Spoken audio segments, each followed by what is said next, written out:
Uh, Good morning, everyone. Thank you for joining this webinar that's being hosted by the Stamford Chamber of Commerce and the Norwalk Chamber of Commerce. My name is Thomas Madden. I am Director of Economic Development for the City of Stamford. I hope everybody is doing well this morning. I am just trying to pull up Congressman Himes. Congressman? Let's see if we can get this going again. It's Jim Himes here. Congressman, are you there? Yeah, I'm here. Can you hear me? Excellent. Thank you so much for joining us today. You've called in along with Julio. We just wanted to say should be on video as well. I don't know if you can see me, but I can see you. I don't think your staff clicked on the right link to get you on the webinar. I've got you as a attendee, not as a panelist. Okay. I just resent the link to you again. All right, let's see if I can make that happen.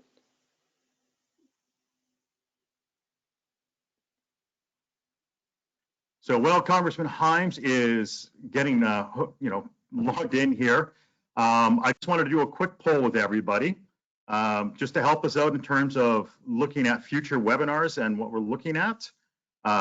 If you want, we're just going to take 30 seconds. You have in front of you, it should be a quick poll of what is happening. We'll launch it right now. So the poll is open. I'll give everybody 20 seconds. We'd like to know if you'd like to learn more about the CARE Act 2.0, the SBA loan guidance, tax questions for businesses, or working environments for employees during and post COVID-19. So if you take a quick couple seconds here just to click on that, that would be great. So Congressman Himes, it looks like everybody is clicking on the CARE Act 2.0 and beyond. So it looks like you're going to get the call up again to put on another webinar as we start to look forward to CARE Act 2.0, 3.0, and hopefully 4.0 as part of this one. Good. Well, it's an evolving situation, Tom, in as much as the first CARES Act is in the process of being rolled out, even as the second one is being negotiated as we speak. So it's a very dynamic situation. Excellent. I'm going to launch the second poll right now. You'll see that up on your screen. Our next question is, how would you like more information on developing your client base for future sales, marketing content for social media, new office norms after COVID-19, and we've got a lot of questions on closing your business in bankruptcy with the amount of funding that has been put out there, and people are very concerned about what's going to happen with their businesses. So I'll keep this open for another 10 seconds. Once I close this poll, just a couple more things that we'd like to do is if you'd like to ask a question on the side panel, you can put a question in there. Now, one of the things that we would like you to do is preference that question with either SBA or CARE Act, so that in the end of the broadcast, we can actually look at each of the questions, sort them out, and try to get answers back to you. We're still in the process of answering our questions from last week because there was a lot of 3 to 4 part questions that we received, but we are working on the answers for you on that. That would greatly help us out. So again, it looks like the new office norms after COVID-19 is going to be a webinar up and coming for everybody here. I'll close that off. I am going to turn it over to Brian from the Norwalk Chamber of Commerce. I'll let you introduce yourself, Brian. Thank you, Thomas, and special thanks to you for hosting today. Always our pleasure to partner with the Stamford Chamber as well. Certainly want to thank Congressman Himes and his staff for coordinating this informative session, and to Mr. Casiano from the SBA. I know he's going to be very helpful as well. On behalf of the Greater Norwalk Chamber, I just want to hope everyone is faring well out there, and please know that the Norwalk Chamber is here to help you and assist you and guide you in going forward. And I would also like to mention that our partners at the Economic Development Office with the City of Norwalk, Jessica Casey and Sabrina Church, are also able and ready to assist.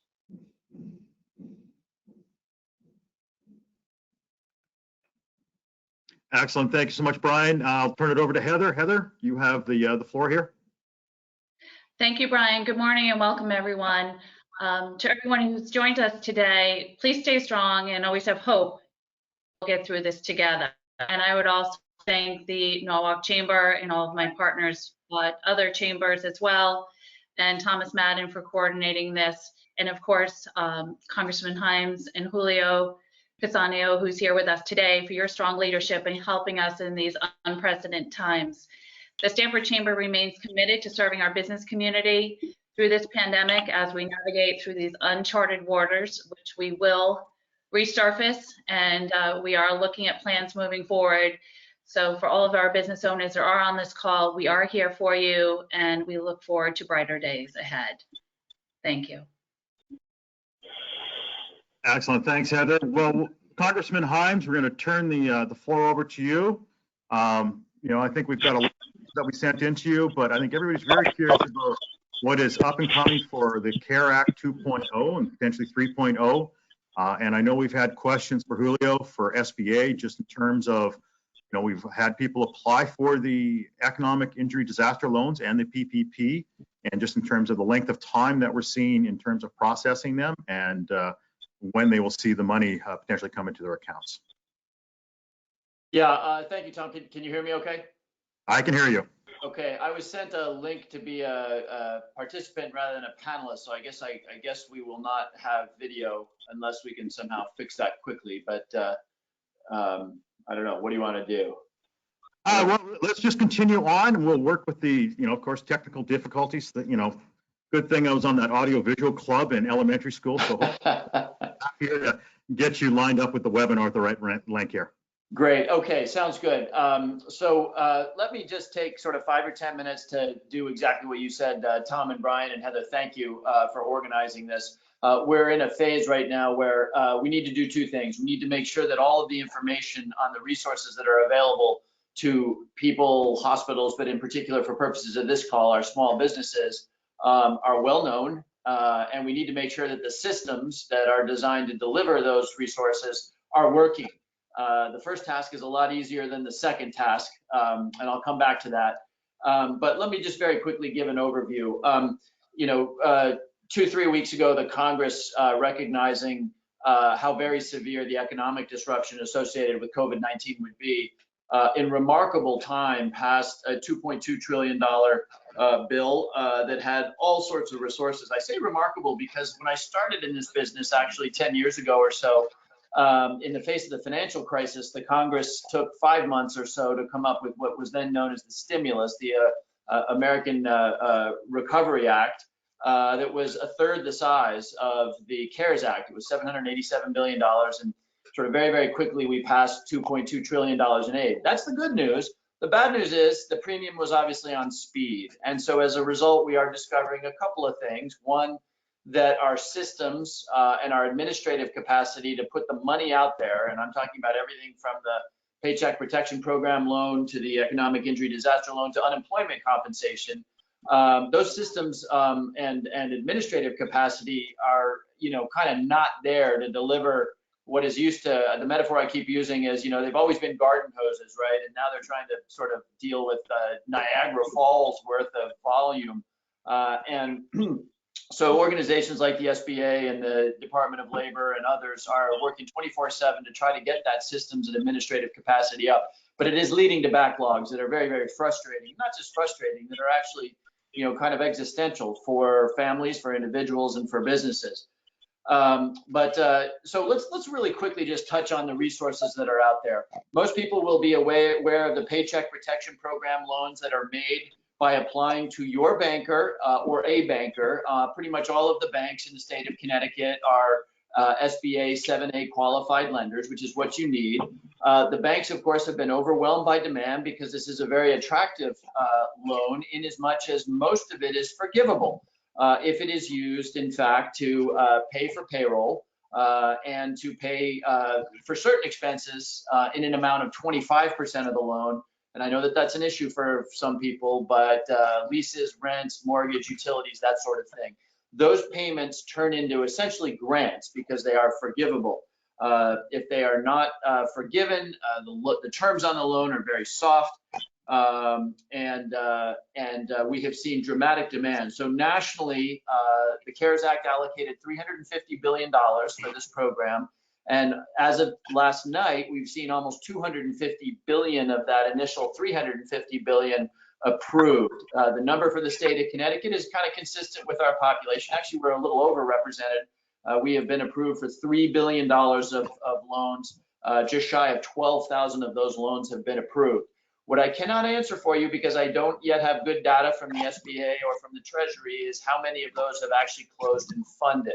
I'm hearing from the banks that they are funding and closing those loans, but it feels to me like it's still a fraction of the overall approvals that are being funded, and I know that that's frustrating, but hopefully that gets fixed quickly. So people will also be aware of the economic injury disaster loans. These are low interest loans of up to $2 million with principal and interest deferment available for up to 4 years, that are available to pay for expenses that could have been met had the COVID-19 disaster not occurred. One of the attractive elements of the economic injury disaster loan is that they can provide for up to $10,000 up front in grants. That's non-repayable, and those grants are obviously designed to provide cash quickly and up front. Now, the economic injury disaster loans have also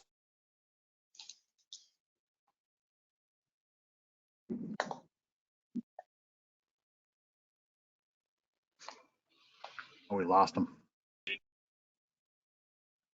okay, can you hear me? Hello? Yeah, we got you. Sorry. I think my internet, Okay.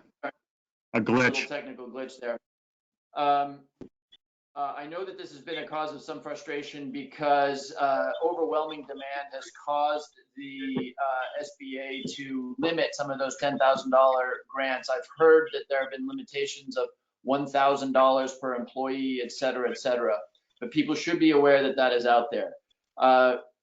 Two other things I want to quickly mention. The employee retention tax credit is a credit that is available to all employers regardless of their size and to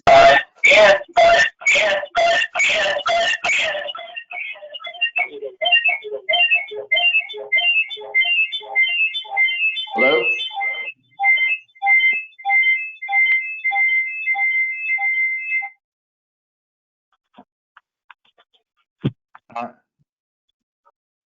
I think we got it corrected. It's like the Saturday Night Live video when you do this.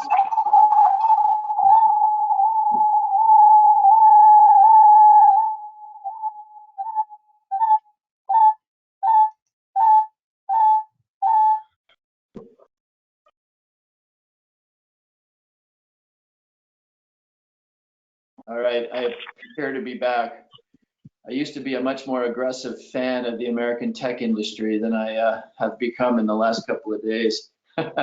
Okay, so I think we were on the employee retention tax credit. The employee retention tax credit is a credit of $50,000, sorry, 50%, 50% for qualifying wages paid up to $10,000 per individual on wages paid after March 13th. So again, I would encourage people to look at the IRS information on the employee retention tax credit.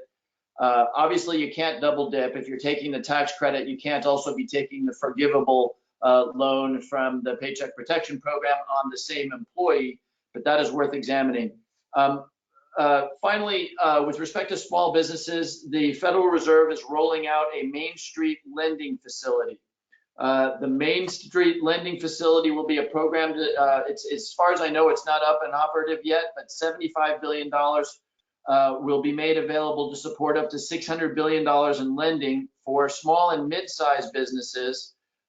You have to have up to $2.5 billion in 2019 annual revenue to qualify, meaning above that, you don't qualify for a Main Street lending facility. That's obviously a pretty substantial revenue number for Main Street businesses. And it comes with restrictions on things like stock repurchase, capital distributions, et cetera. But I would put that on the list of things to examine. Those loans, the Main Street lending facility established by the Federal Reserve, will also be originated by banks. So again, something worth talking to your banker about. Very, very quickly, before I give up the microphone here, those elements are obviously a small part of the overall CARES Act. Small businesses will be assisted by the fact that the $1,200 per person payments that are going out to every person with a Social Security number and an income below $75,000 are beginning to be direct deposited. Actually, were begun to be direct deposited yesterday. That's going to put cash into people's pockets. It's actually pretty substantial for two individuals, a joint filing family with two individuals, income below $150,000 with two kids. Because of the $500 child benefit, that would actually result in a direct deposit of $3,400 going to that particular family. I won't get into the details there. There is an income qualification. That $1,200 payment disappears at $99,000 of individual income. One last thing I'll touch on, because it's awfully important to people's calculations, but it's a little bit less in my bailiwick, is unemployment insurance and unemployment compensation. This is another good news, bad news story. The good news is that the CARES Act funds a substantial increase in both the scope and amount of unemployment compensation.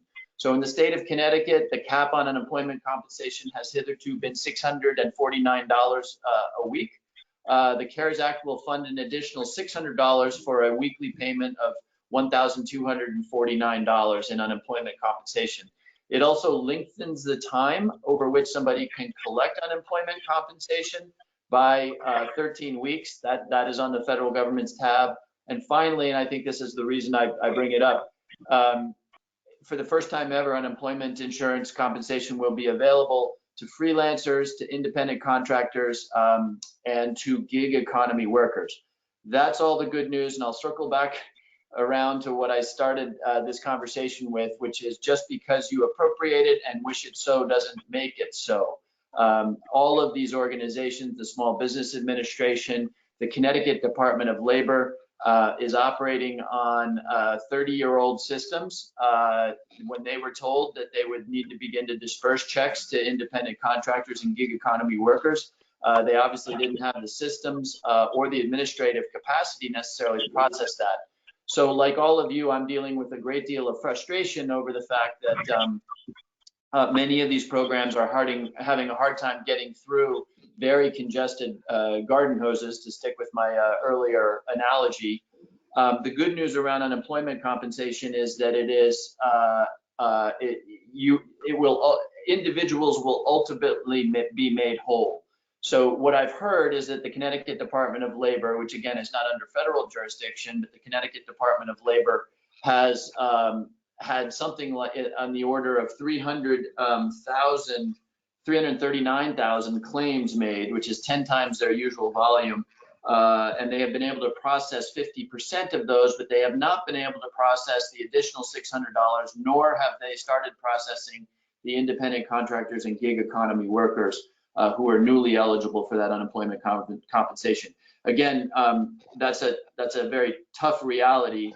The good news is that everybody who is due unemployment insurance compensation will ultimately be paid in arrears when the Department of Labor gets their systems and administrative capacity to the point where they can process the backlog.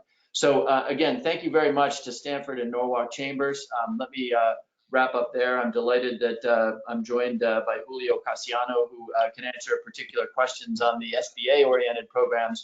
But again, thank you to all for organizing this. Excellent. Thank you very much, Congressman Himes. I just sent you a webcam request. So if you want to click on that, we'll be able to see you. Before I bring on Julio, I think you have it on both phone and the computer, and that's why we're getting the feedback here. So I just need you to either mute the phone or the computer. Okay, I'm going to mute the phone. Okay. So I've got a list of questions here. We're just going to quickly go through a couple of them. A lot of them pertain to health clubs and to daycares.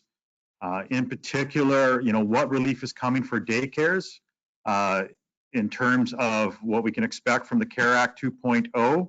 And then with the health clubs, how do they qualify? A lot of the employees are 1099, and they're trying to figure out how they would actually apply for the Paycheck Protection Plan or the EIDL loans.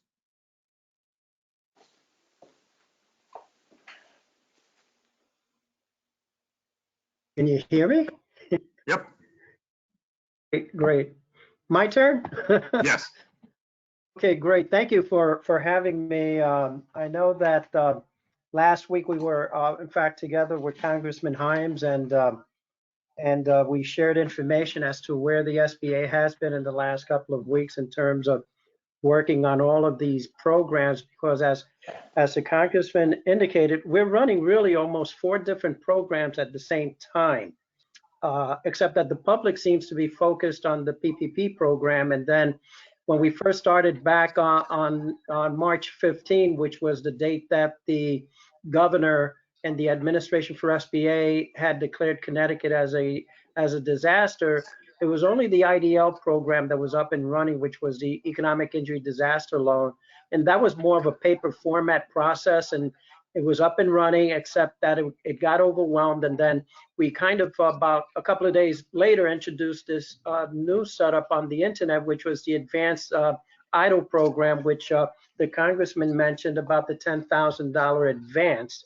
And that's still available. I would encourage anyone that's on this line to just really go to sba.gov/disaster and look up the Economic Injury Disaster Loan Advance. And that would be helpful in the sense that it would allow you to apply for up to $10,000 in grant money immediately to you. So that's still there. And so please take advantage of that. And then you have the EIDL loan, which is more of your traditional disaster loan, which did require paperwork, and most of the applicants did go through that process.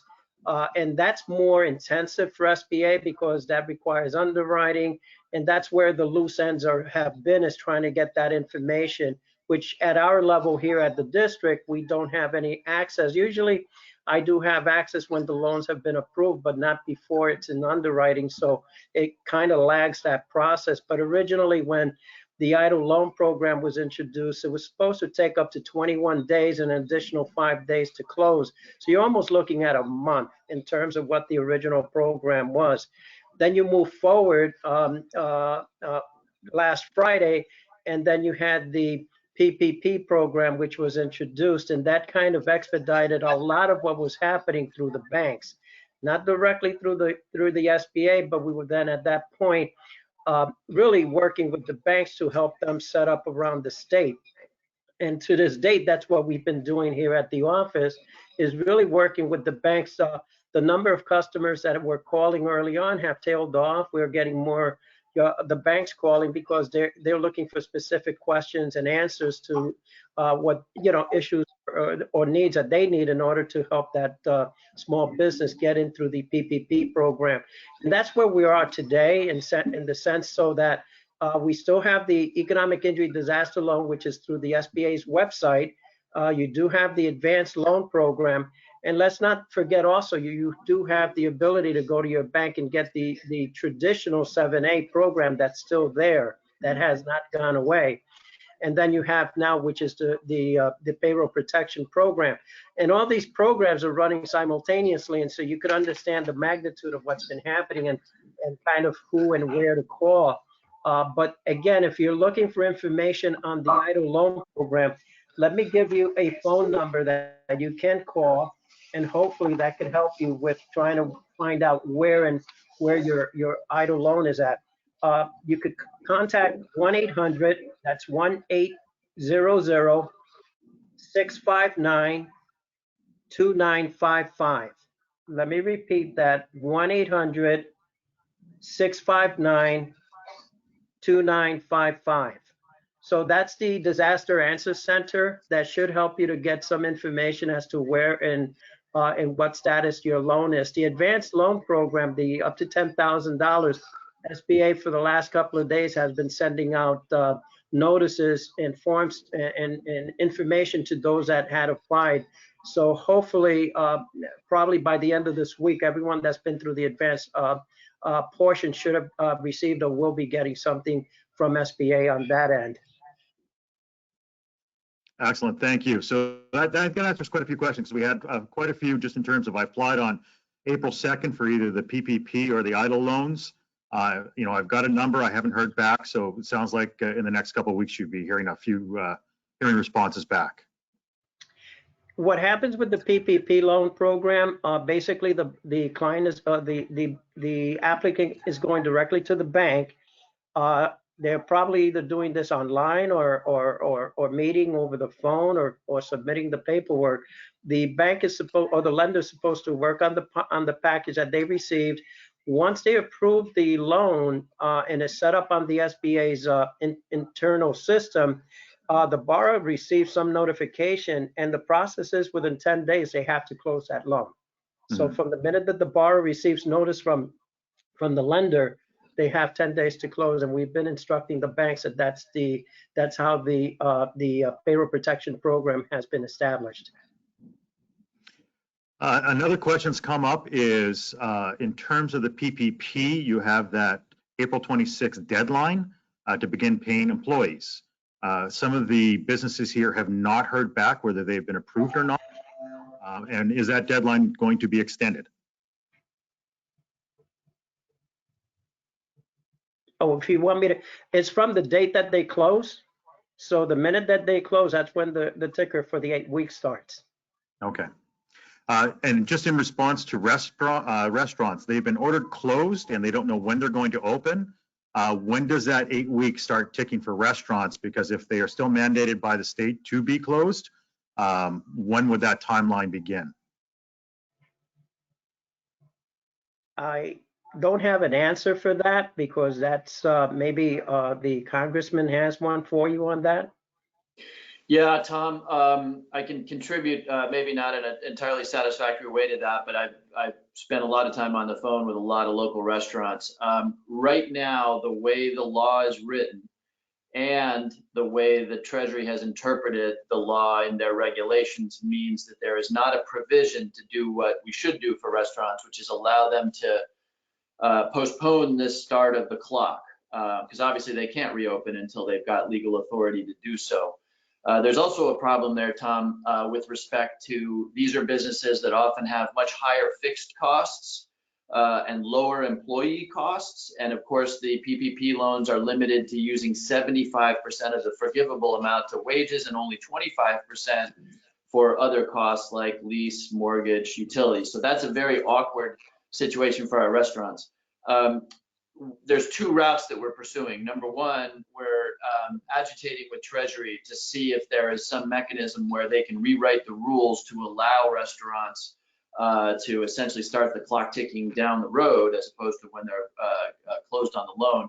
And number two, and we haven't talked about this much, but perhaps we will before the hour is out, the negotiations are underway for the second round of PPP payments. The word is that it'll be 250 billion in size, and we've obviously gathered a lot of this kind of feedback. So my hope would be that that issue would be addressed in the next round. When is the next round going to come, you say? I don't know that, because that depends ultimately on the negotiations that are occurring between the leadership in Congress and the White House.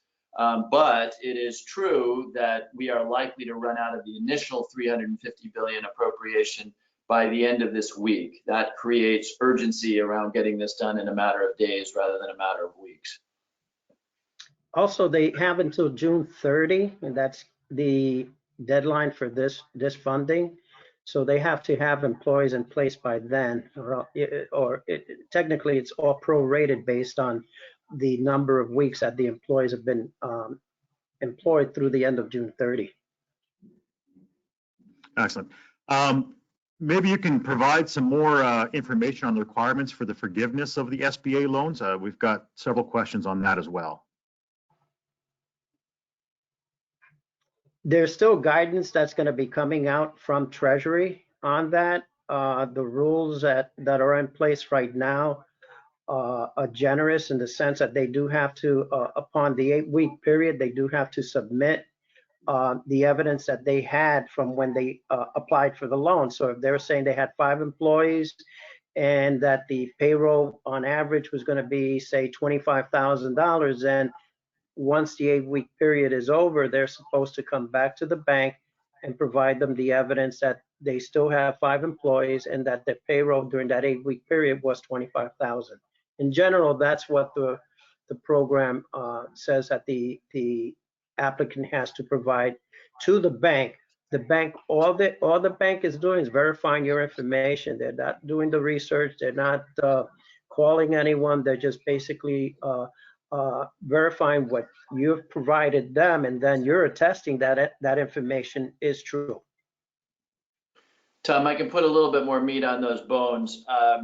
So the loans are up to $10 million in size, and the slug of that $10 million that can be forgiven has to comprise forgivable expenses. Those are payroll, those are rent, mortgage, lease costs, and utilities. There may be some other cats and dogs there that I don't have in front of me right now. There is, I referred to this earlier, you can only forgive up to 25%. Well, so if you have let me give you an example. If you have $4 million, the forgivable element cannot include more than 25% non-payroll expenses. So the forgivable slug of one of those loans must be a maximum of 25% non-payroll expenses. So a typical situation might be $4 million loan, $3 million in wages. It's designed to go for about 2.5 months. That's the understanding of wages, plus an additional $1 million of non-wage forgivability. Elements of the loan that are not forgiven, and I'll turn to Julio for some help on this because it's not in my notes right in front of me. Elements of whatever is not forgiven, and Julio, correct me if I'm wrong here, but the term extends to 10 years, and I believe the rate is 2%, but let me ask Julio if I'm getting that right.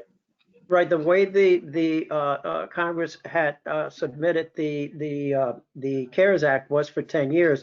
The way the administrator has it, it will be 2 years at 1%, subject to them extending it up to 10 years.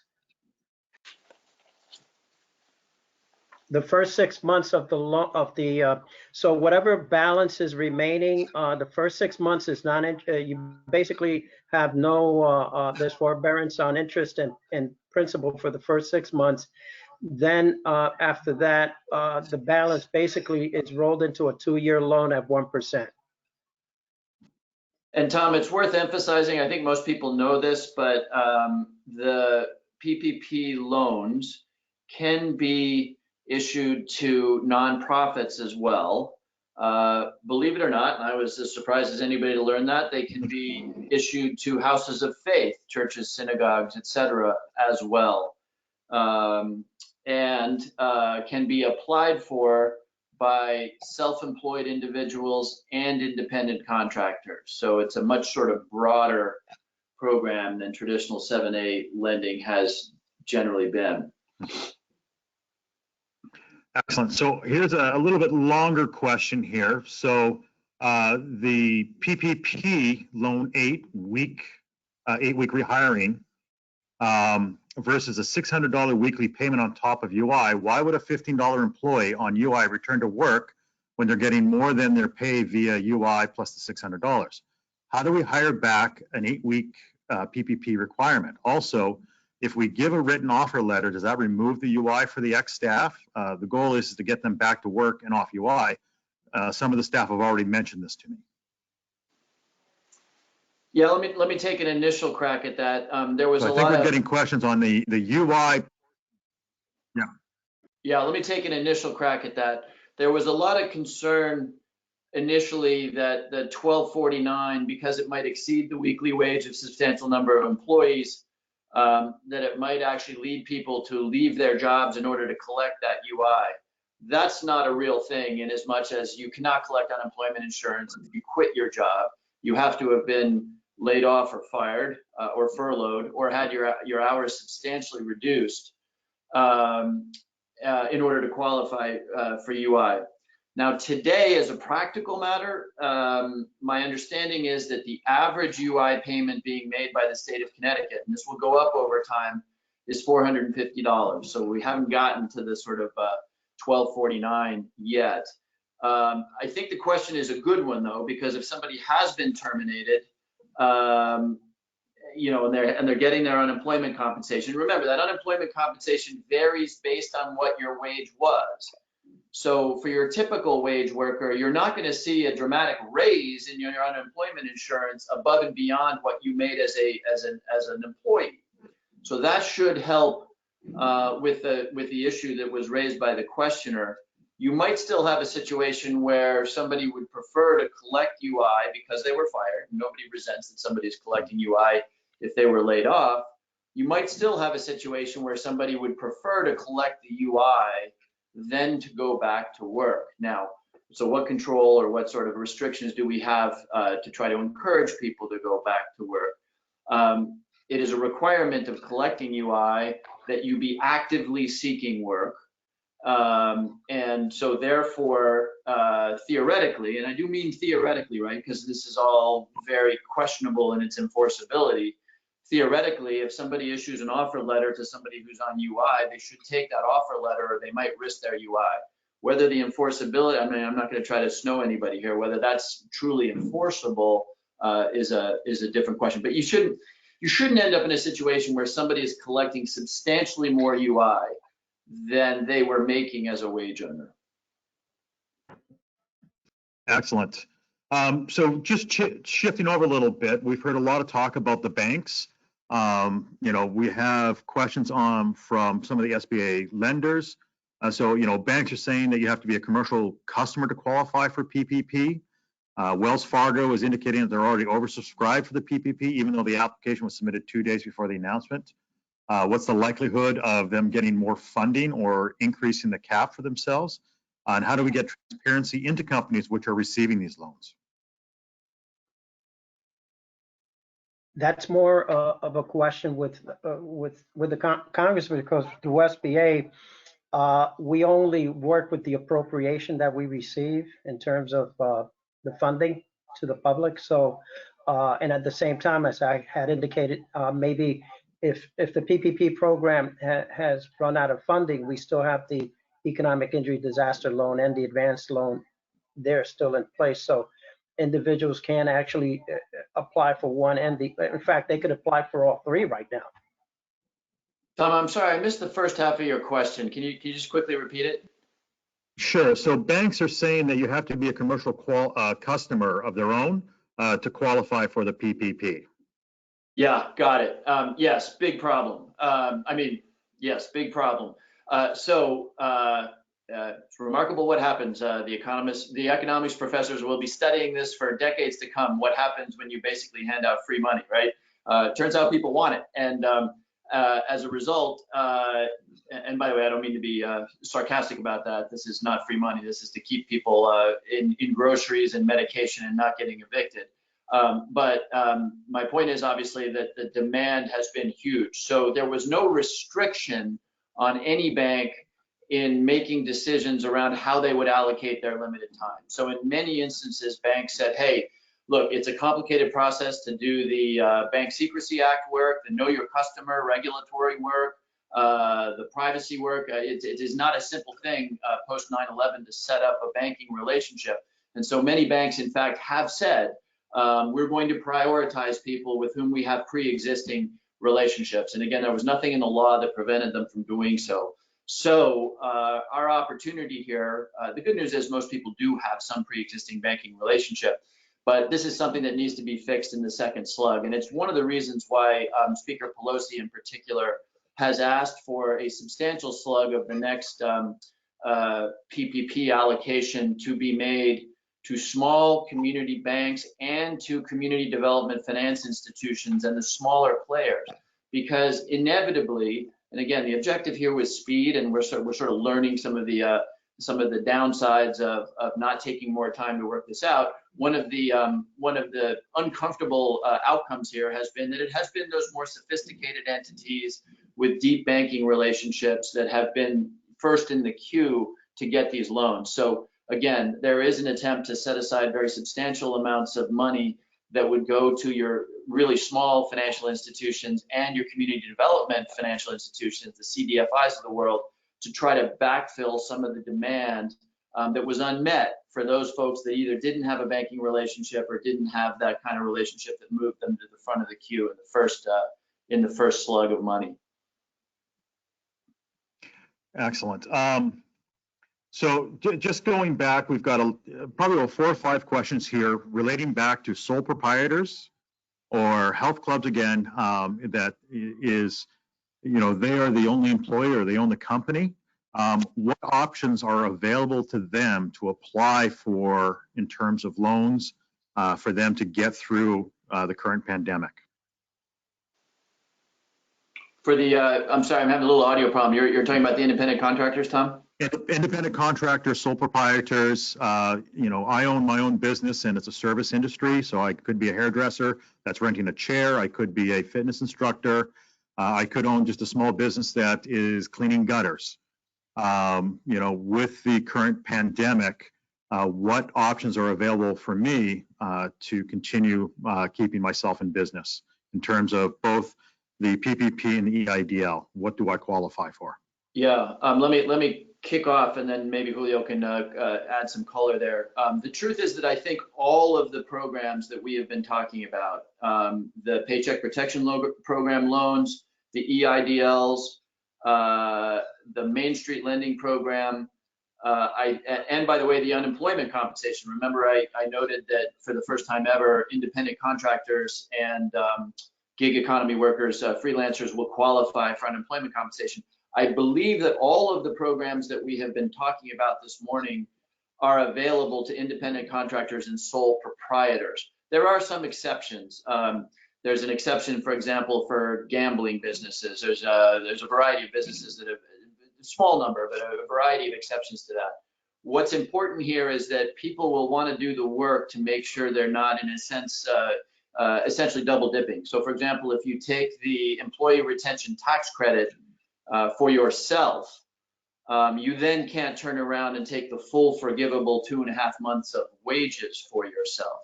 So again, I'll ask Julio to fill in any blanks I've left here, but I think the entire array of the programs that we've been talking about today are available. It's just going to require a little bit of work to figure out which is most economically advantageous and how can you do that in a way that you're not double dipping. But as of April 10, the 1099s can apply through the PPP program. They also and also the self-employed.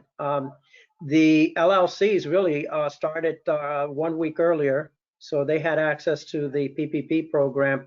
The lenders were kind of gearing up for the 1099ers and the self-employed as of the 10th. So banks are now accepting those. So if there are any on this webinar, they should be reaching out to the bank because the 1099s now are included.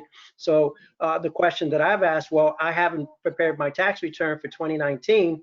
Well, then just aggregate all your 1099s and bring them over, because basically it's your earnings for that 1099. That's what's going to be included as your 2.5 months of PPP money that you will be able to apply for. And the self-employed, if they have a Schedule C, that would be what they would bring in. So the Schedule C is what usually self-employed individuals would have. So that also is the income on the bottom line. Your net income there is what you're looking to get, that 2.5 month grant, not grant, but originally it's a loan, but then you would have to provide the information after the 8 weeks for it to be then forgiven. So just a follow-up question for both of you, which I've received here is, if I am a 1099 or a sole proprietor, I've applied for unemployment benefits, can I still apply for the other loan products from the SBA? If you get the forgivable Paycheck Protection Program loan that essentially has the federal government pay your wage as a sole proprietor, and I understand that that gets a little fuzzy for sole proprietors, if you essentially have the federal government pay 2.5 months of your wages through the Paycheck Protection Program, you then cannot receive either the 50% emergency economic, the 50% employee tax credit, nor can you receive unemployment insurance for the period of time that you've been made whole by the Paycheck Protection Program loan. Perfect. A couple questions, just again relating back to the SBA banks. You know, I own a small business, about 1.2 million in revenue. Two banks I use, Chase and Wells, are completely unresponsive regarding PPP. Wells has not even allowed us to apply. All other banks checked with only take PPP application from current customers. We're trapped. Do you know any banks in CT that will take our application? Yeah, this has been an issue. You know, it's been very interesting. Our small banks sometimes have a hard time competing with the large global banks. It's been a little bit of a reverse scenario in the last couple of weeks because our smaller banks and credit unions are used to actually having a much more human-oriented underwriting process, whereas the big banks sort of try to automate everything. So I'm not surprised to hear that story. Obviously, neither Julio nor I can recommend a particular bank, but I have heard that the smaller banks in the state of Connecticut, and there are many of them, are actually very efficiently serving to originate these loans. So again, we're both prohibited from pointing to any particular bank, but you know, the smaller banks in the state of Connecticut, if it might be worth, if you're not getting the service you want from a large institution, to actually knock on the door of some of these smaller banks. The fintechs just joined starting this week. They're the non-bank lenders, such as Cabbage and PayPal. They just became lenders, so you could actually go to their website and see how they're preparing to lend. So by all means, they're following the same rules. SBA and the Treasury approved them. So I have knowledge of about 6 right now. I know QuickBooks just went in. So QuickBooks Capital, PayPal, and Cabbage is 3 that run off the top of my head right now. Perfect. And I believe the SBA, I know the Small Business Development Center of Connecticut has a listing of our SBA lenders. So if you go to that site, you'll be able to click on a link there that has a listing of all the SBA lenders in Connecticut, above and beyond the large banks that are out there. So here's a question actually from an employee at a bank. We, the banks, have been reading updated guidance stating that we must disperse funds within 10 calendar days from approval by the SBA.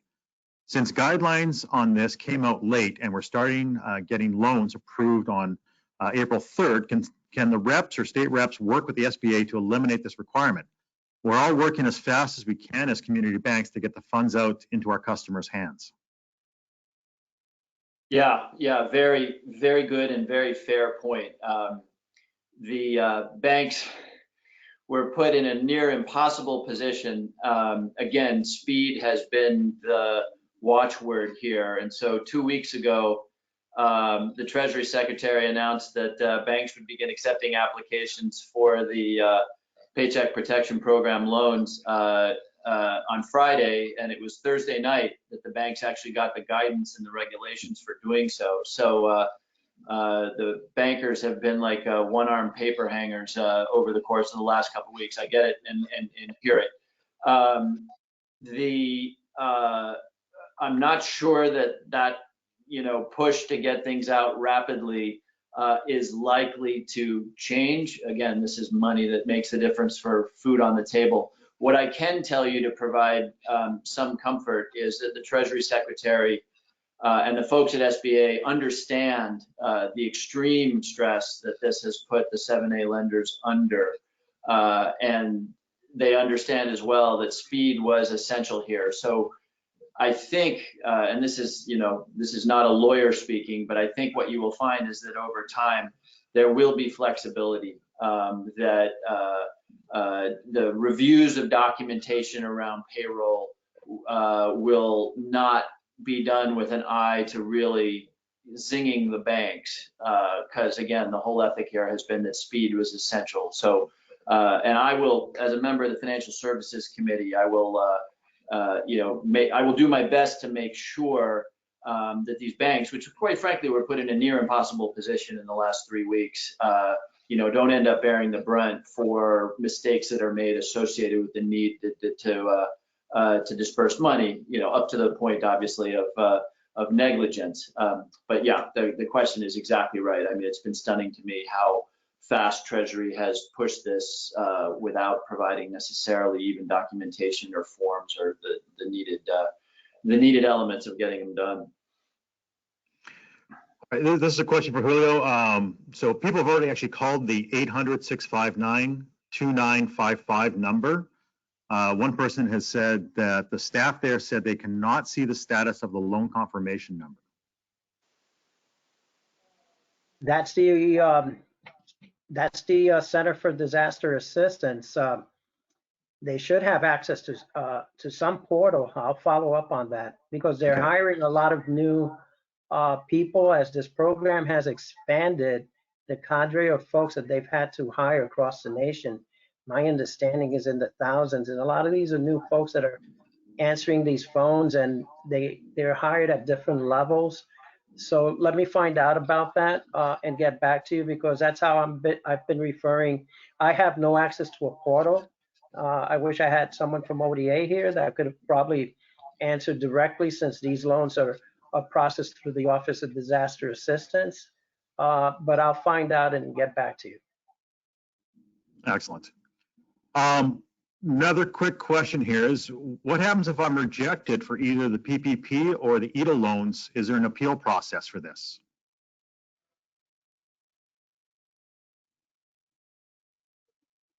You got me on that one. I've got to turn to Julio and offer, if we don't know the answer, to get you the answer. I'm not aware of an appeal process, but I can't say definitively. Yeah, and the PPP program is it's been, the way it's set up is a simplified program, and it has to be a reason why that business was declined. If you could get their name and information and just email it to me. Sometimes what we're finding from our end is sometimes a lender needs more information on the program. Perfect. So we're going to shift gears a little bit. We're going to talk a little bit about low-income housing. So for low-income housing nonprofits, many need to go through alternative financing for a loan. There are nonprofit financing companies that did not receive funding for forbearance directly. Can this be addressed, or can they be included more directly in the second round of funding?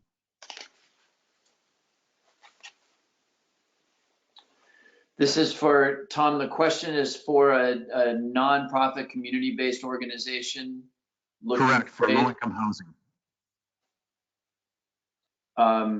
Okay. If they're 501c3, they can't apply. Yeah, if the question is, do these mechanisms designed to allow for the payment of payroll exist for a 501c3 affordable housing organization? The answer to that question is yes.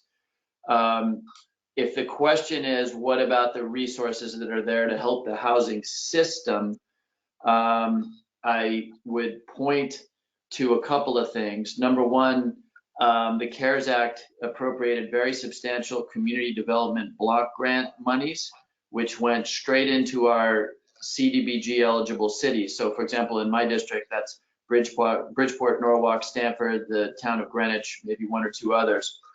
The cities, for example, got an additional $3 million each of CDBG COVID funds. Programs like HOPWA, which is the Housing Alternatives for People with AIDS, got money for those programs. And then there was additional money allocated to administer and help Section 8 recipients. So without more specificity on the question, I'm not sure which one of those buckets would apply, but it would be worth, if nothing else, if the organization wants to contact my office, as a former housing guy, I might be able to help answer this very specific question. Perfect. All right. So still a lot of questions on the banking side of that. So In terms of the EATL or the Paycheck Protection Program, I have part-time employees. Do they count as part of my application, or is it just for full-time employees only?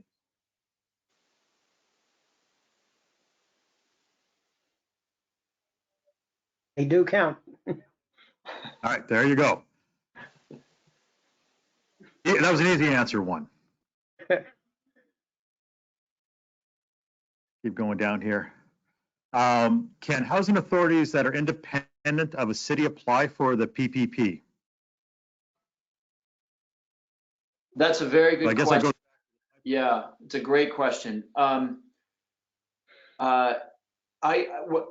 I need to get you an answer on that, and if you can, the answer is I don't think so. I think that as a unit, essentially a sort of subsidiary unit of HUD and of the State Department of Housing, I think it's considered more of a government agency. But let me put an asterisk on that because I don't know that definitively. So I'll try to get you the answer on that, Tom. If you can let us know who's asking the question, we can get you a definitive answer. Sure thing.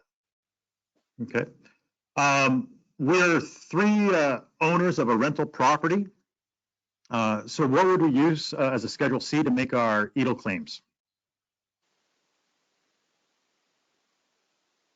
Or so I guess, so would we use our Schedule C to make the claims for a rental property? So again, talking about the rent and loss of rental property. Right, you would submit your tax returns along with the schedules attached through the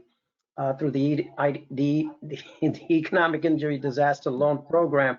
So if you just go on to SBA, you'll see where you would send all that information. Now that's the EIDL loan program. That would be through the SBA side or the portal for SBA. Perfect. All right, I'm going to get the last two questions here. So is there wording on the extension of the maturity of the PPP loan from 2 years to 10 years?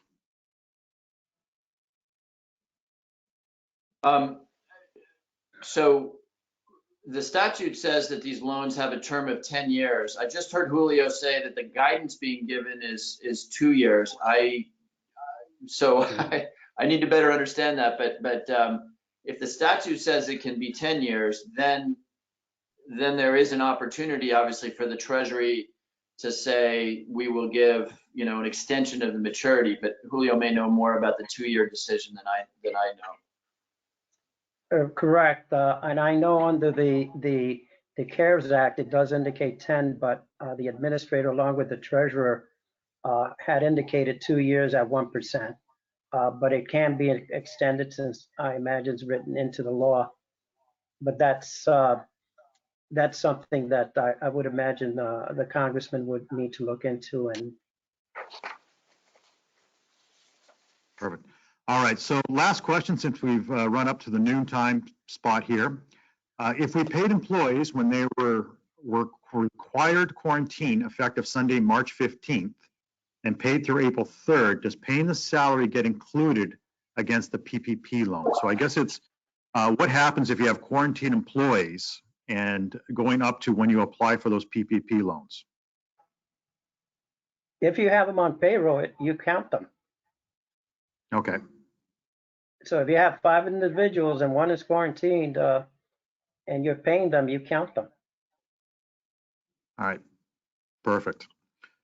All right, Congressman Himes, I will give you the last word here. Again, I would like to thank both Brian and Heather from the Chamber of Commerce of both Norwalk and Stamford for helping organize this.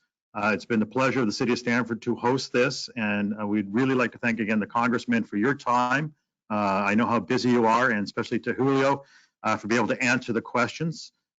If you do submit a question, we will be getting these to both the Congressman and to Julio, and we will try to do our best to follow up on as many of these questions as we have the capability to get answers for. So Congressman, last word for you, please.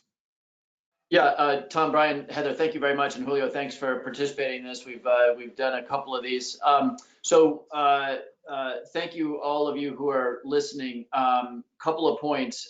Number one, we are in the process of figuring out the next step legislatively. And I do imagine that in the probably next 7 to 10 days, we will get an additional bill passed with additional funding for these programs that we've been discussing. So now is a really good opportunity, if you would, to contact my office with other issues. And we've been doing that. We've heard from the restaurants. We've heard many of the issues, including entities that were excluded from the initial PPP program and that kind of thing. But now is the time, obviously, to do two things with respect to my office. Number one, give us some feedback so that we can craft the next round of this as effectively as possible. And number two, if we can be helpful to you, we are a legislative office, so we don't have expertise necessarily in the finer points of somebody's LLC tax return. But in terms of trying to provide clarity, to provide advocacy with SBA, with Treasury, my staff is full-time 24/7 these days, doing that kind of assistance. So would very much welcome the opportunity to follow up in any way that we can to help the businesses out there, which I know are undergoing a lot of economic pain right now. But thank you, Heather, Brian, and Tom, for organizing this, and Julio for participating. Thank you. Excellent. Thank you, Brian and Heather. Anything else that you'd like to add? The only thing I might add is, and I know Congressman Himes is aware of this already, but 501c6s, of which chambers of commerce are, were left out of the CARES Act. Can you update us on what's going on in that realm? Yeah, like the restaurant folks, the chambers have been pretty good at advocating this. I know that there was a letter with a lot of signatures that went to the relevant committee chairs. So I think there is a desire to fix this in round two, but obviously it's not done till it's done. But the chambers have been very good at making that point. Thank you. The only other comment that I have, I received a call this morning with regards to a business owner who feels as though there's not enough done to support right now the commercial tenants. For example, and this particular individual did not give me his name or number, it was a block number, but said he had 4 months security with his current landlord. And he asked his current landlord if they would consider taking 3 months of that security to carry the business through June as it's closed. And then the landlord would still have a month's security left from the tenant, and the landlord said no. So I was asked to share that because and Thomas, we discussed this briefly too on the call prior this morning, but that's a major concern because that's something that could help keep these businesses intact through this pandemic.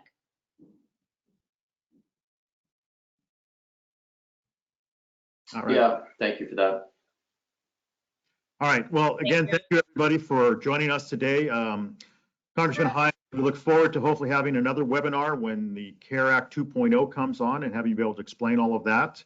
And Julio, you'll be getting a list of a lot of these questions that hopefully we'll be able to turn around and get answers to. So again, thank you everybody for joining us today. Look for additional invites that will be coming up to answer a lot of your questions. And hopefully, if we stay together on this, we will survive and we will pull through all of this. Thank you so much and have a great day. Thank you. Thank you.